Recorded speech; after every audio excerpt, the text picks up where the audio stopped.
জুলাই ঘোষণাপত্র নিয়ে সর্বদলীয় বৈঠকে এসেছেন বিএনপি, জামাত সহ বিভিন্ন দলের নেতারা। জানাবো, দেশের শান্তি প্রতিষ্ঠায় জামায়াতে ইসলামীর কোনো বিকল্প নেই, বললেন জামায়াতের আমির।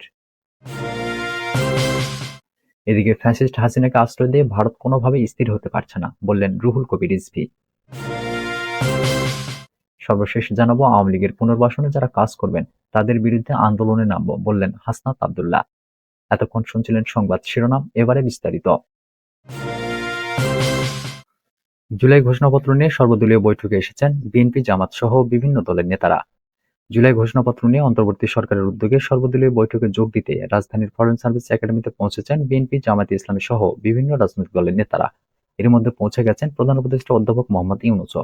তার আগে উপদেষ্টা মাহফুজ আলম, আসিফ মাহমুদ সজীব ভূঁইয়া এবং প্রেস সচিব শফিকুল আলম বৈঠকস্থলে প্রবেশ করেন। বেলা ৩টা ২৪ মিনিটে ফরেন সার্ভিস একাডেমিতে প্রবেশ করেন জামায়াতে ইসলামীর সেক্রেটারি জেনারেল মিয়া গোলাম পরওয়ার ও সহকারী সেক্রেটারি জেনারেল হামিদুর রহমান আজাদ। এর কিছুক্ষণের মধ্যে প্রবেশ করেন ইসলামী আন্দোলন বাংলাদেশের জ্যেষ্ঠ যুগ্ম মহাসচিব গাজী আতাউর রহমান ও যুগ্ম মহাসচিব আশরাফুল আলম, গণসংহতি আন্দোলনের প্রধান সমন্বয়কারী জুনায়েদ সাকি, বাম গণতান্ত্রিক জোটের সমন্বয়ক ও বাসদের সমন্বয়ক মাসুদ রানা এবং গণ অধিকার পরিষদের সভাপতি নুরুল হক। ৪টার দিকে ফরেন সার্ভিস একাডেমিতে প্রবেশ করেন অন্তর্বর্তী সরকারের উপদেষ্টা মাহফুজ আলম। এর মধ্যে বৈঠকস্থলে প্রবেশ করেন প্রেস সচিব শফিকুল আলম। বিকেল ৪টা ৫০ মিনিটে ফরেন সার্ভিস একাডেমিতে এসে পৌঁছান বিএনপির স্থায়ী কমিটির সদস্য সালাউদ্দিন আহমেদ। সাংবাদিকরা তার সঙ্গে কথা বলতে চাইলেও তিনি কথা বলেননি। তারপর আসেন রাষ্ট্র সংস্কার আন্দোলনের নেতা হাসনাত কাইয়ুম। এরপর এসে পৌঁছায় আমার বাংলাদেশ পার্টির সাধারণ সম্পাদক আসাদুজ্জামান ফুয়াদ। এর কিছুক্ষণ পর আসতে দেখা যায় জেএসডির সাধারণ সম্পাদক শহীদউদ্দিন মাহমুদ স্বপনকে। এর মধ্যে ফরেন সার্ভিস একাডেমিতে প্রবেশ করেন অন্তর্বর্তী সরকারের উপদেষ্টা আসিফ মাহমুদ সজীব ভূঁইয়া। বেলা ৪টা ১৭ মিনিটে ফরেন সার্ভিস একাডেমিতে প্রবেশ করেন প্রধান উপদেষ্টা অধ্যাপক মোহাম্মদ ইউনূস। বৈঠকে যোগ দিতে হাজির হয়েছেন জাতীয় নাগরিক কমিটির আহ্বায়ক নাসির উদ্দিন পাটোয়ারী ও সদস্য সচিব আক্তার হোসেন, বৈষম্য বিরোধী ছাত্র আন্দোলনের সদস্য সচিব আরিফ সোহেল ও মুখ্য সংগঠক আব্দুল হান্নান মাসুদ। দেশের শান্তি প্রতিষ্ঠায় জামায়াতে ইসলামের কোনো বিকল্প নেই, বললেন জামায়াতের আমির। বাংলাদেশ জামায়াতে ইসলামের আমির মোহাম্মদ শফিকুর রহমান বলেছেন, দেশের শান্তি প্রতিষ্ঠায় জামায়াতে ইসলামের কোনো বিকল্প নেই। দেশের শান্তি প্রতিষ্ঠিত করতে হলে ইসলামের ছায়াতলে আপনারা আসুন। আমরা যেন সবাই মিলেমিশে স্বপ্নের নতুন বাংলাদেশ গড়তে পারি, আল্লাহ আমাদের তৌফিক দান করুন।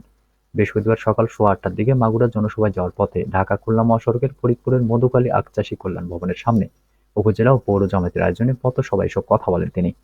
জামায়াতের আমির আরো বলেন, আমরা যেন সবাই মিলেমিশে স্বপ্নের নতুন বাংলাদেশ গড়তে পারি, আল্লাহ তাআলা আমাদের তৌফিক দান করুন। বাংলাদেশ আমাদের সবার জন্মভূমি, আমরা জাতি বর্ণ ধর্ম নির্বিশেষে সবাই মিলেমিশে বসবাস করছি। ছাদখোলা গাড়িতে দাঁড়িয়ে উপস্থিত সবার উদ্দেশ্যে ডক্টর শফিকুর রহমান বলেন, আপনারা সকাল সকাল ভালোবাসার টানে চলে এসেছেন। এই ভালোবাসা প্রিয় দেশের জন্য, মানবতার জন্য, সর্বোপরি মহান আল্লাহ তাআলার জন্য। আল্লাহ আমাদের এই ভালোবাসাকে কবুল করুন। তিনি কোরআনের পতাকা তলে সবাইকে আসার জন্য আহ্বান জানান। পথসভায় মধুখালী উপজেলা জামায়াতের আমির মাওলানা আলিমুজ্জামানের সভাপতিত্বে বোয়ালমারী পৌর জামায়াতের আমির মাওলানা নিয়ামুল হাসান, মাওলানা রেজাউল করিম ও কামাল হোসেন বক্তব্য প্রদান করেন। এ সময় মধুখালী, বোয়ালমারী ও রাজবাড়ী জেলার বালিয়াকান্দি সহ আশপাশের এলাকার কয়েকশো জামায়াতের নেতাকর্মী পথসভায় জড়ো হন। ফ্যাসিস্ট হাসিনাকে আশ্রয় দিয়ে ভারত কোনোভাবেই স্থির হতে পারছে না, বললেন রুহুল কবির রিজভী। ফ্যাসিস্ট শেখ হাসিনাকে আশ্রয় দিয়ে পার্শ্ববর্তী দেশ ভারত কোনোভাবেই স্থির হতে পারছে না বলে মন্তব্য করেছেন বিএনপির সিনিয়র যুগ্ম মহাসচিব অ্যাডভোকেট রুহুল কবির রিজভী। তিনি বলেন, বাংলাদেশের বিরুদ্ধে তারা ক্রমাগতভাবে অপপ্রচার, মিথ্যাচার, অপতথ্য দিয়ে কলঙ্ক লেপন করে যাচ্ছে। পৃথিবীর অন্য কোনো দেশ এটা করছে না। অত্যন্ত অস্থির হয়ে গেছে শেখ হাসিনার জন্য তারা। বৃহস্পতিবার দুপুরে রাজধানীর মধ্য বাড্ডায় আমরা বিএনপি পরিবারের উদ্যোগে বাড্ডা রামপুরা বনশ্রীতে শহীদ পরিবারের সাথে সাক্ষাৎ করতে গিয়ে তিনি এসব কথা বলেন। রিজভী বলেন, ওই নরপিশাচ নারীকে কার সাথে তুলনা করব? আমরা ফেরাউনের কথা বলি, আমরা নমরুদের কথা বলি। এই নরপিশাচ যেন নমরুদ ফেরাউনের আত্মা নিয়ে লেডি ফেরাউন হয়ে নিজ দেশের শিশু সন্তানদের রক্ত পান করতে দ্বিধা করেননি। আজকে এই দুরাচারী নারী শেখ হাসিনার জন্য কেউ কেউ মায়া কান্না করছে, কেউ কেউ কুমিরের কান্না করছে। যে দেশে তিনি আশ্রয় নিয়েছেন সেই দেশ যেন কোনোভাবে স্থির হতে পারছে না। বাংলাদেশের বিরুদ্ধে তারা ক্রমাগতভাবে অপপ্রচার, মিথ্যাচার, অপতথ্য দিয়ে কলঙ্ক লেপন করে যাচ্ছে। বরং আমাদের এই পট পরিবর্তনকে 5ই আগস্টের পরিবর্তনের পরে এদেশের সাহসী জনতা আর তাদের তারুণ্যের যে উচ্ছ্বাস, তাদের যে আত্মদান, এটা গৌরবান্বিত হচ্ছে পৃথিবীর আটলান্টিকের ওই পার হতে প্রশান্ত মহাসাগর, ভারত মহাসাগর, আরব সাগর প্রত্যেকটি জায়গায়। বিএনপির এই নেতা আরো বলেন, এদেশের তরুণ ছাত্র জনতার এই আত্মদানের ঢেউ যেন গোটা বিশ্ব জনতাকে এক ধরনের চমক দিয়েছে। অথচ পার্শ্ববর্তী দেশ অপতথ্য দিয়ে যাচ্ছে বাংলাদেশে নাকি সংখ্যালঘুদের উপর নির্যাতন হচ্ছে। কোথায় অত্যাচার হচ্ছে? অত্যাচার তো করছেন আপনারা।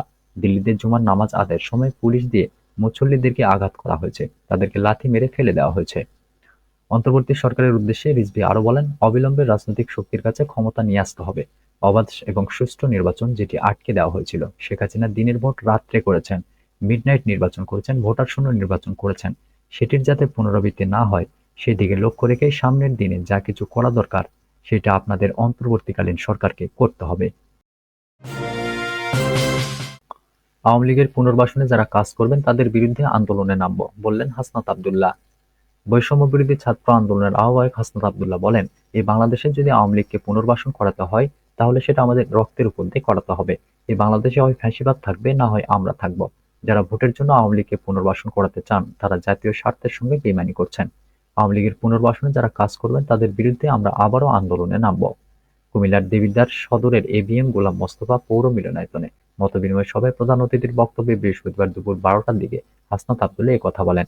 সভায় অংশ নেন উপজেলার আলিয়া ও কওমি মাদ্রাসার শিক্ষক কর্মচারীরা। হাসনাত আব্দুল্লাহ বলেন, হাসিনা ধর্মনিরপেক্ষতার নামে এদেশের ইসলাম ও দাড়ি টুপিওয়ালাদের নিধন করেছিলেন মামলা হামলার মাধ্যমে। দাড়ি টুপিওয়ালাদের নির্মূল করতে গিয়ে হাসিনা নিজেই বাংলা থেকে নির্মূল হয়েছেন। ৫ মে শাপলা চত্বরে ইতিহাসের ভয়াবহ কিলিং মিশন পরিচালনা করেছিলেন ফ্যাসিবাদী হাসিনা। হাসনাত আব্দুল্লাহ আরো বলেন, আমাদের দেশে সামাজিকভাবে আলেম ওলামা ও মসজিদের ইমামদের সম্মান শ্রদ্ধা করা হয়, কিন্তু রাষ্ট্রীয়ভাবে কোনো সম্মান করা হয় না। রাষ্ট্রীয়ভাবে আলেম ওলামা ও মসজিদের ইমামদের নিয়োগ ও বেতন ভাতার আওতায় আনার জন্য ইসলামিক ফাউন্ডেশনের সঙ্গে আলোচনা অব্যাহত রেখেছি আমরা। বাংলাদেশে ফ্যাসিবাদের আর জায়গা হবে না উল্লেখ করে হাসনাত আব্দুল্লাহ বলেন, আপনারা যারা মনে করছেন আওয়ামী লীগকে পুনর্বাসন করলে আওয়ামী লীগ আপনাদের সঙ্গে বন্ধুত্বপূর্ণ সম্পর্ক রাখবে, সেটা ভুল ভাবছেন। ভোট বাড়ানোর জন্য আওয়ামী লীগকে পুনর্বাসনের চেষ্টা না করে আওয়ামী লীগ যে এত বছর অত্যাচার নির্যাতন করেছে তার বিচারের জন্য আওয়াজ তুলুন। আপনারা যদি বিচারের জন্য আওয়াজ তোলেন তাহলে আমরা প্রয়োজনে আবার রাস্তায় নামব। দেশের সব রাজনৈতিক দলের নেতাদের উদ্দেশ্যে হাসনাত আব্দুল্লাহ বলেন, আপনারা দীর্ঘ ১৬ বছর নির্যাতিত, নিপীড়িত ও অত্যাচারের মধ্য দিয়ে সময় পার করেছেন। মামলার ভয়ে এখানে সেখানে পালিয়ে বেরিয়েছেন। জুলাই আন্দোলনে আপনাদের অবদান আমরা স্বীকার করছি, কিন্তু আপনারা কিভাবে এত সহজে আওয়ামী লীগের অত্যাচার, নির্যাতন, নিপীড়ন ভুলে গেলেন? মনে রাখবেন, আওয়ামী লীগকে যারাই পুনর্বাসন করেছেন, আওয়ামী লীগ ক্ষমতায় এসে তাদের হত্যা করেছে। ফ্যাসিবাদ আর জুলুম যারা কায়েম করেছে, আপনারা যদি তাদের পক্ষে দাঁড়ান তাহলে সেটা হবে মুসলিমদের বিপক্ষে আপনার অবস্থান। আমরা আগামীর বাংলাদেশ এমনভাবে গড়তে চাই যেখানে সবার অংশগ্রহণ থাকবে।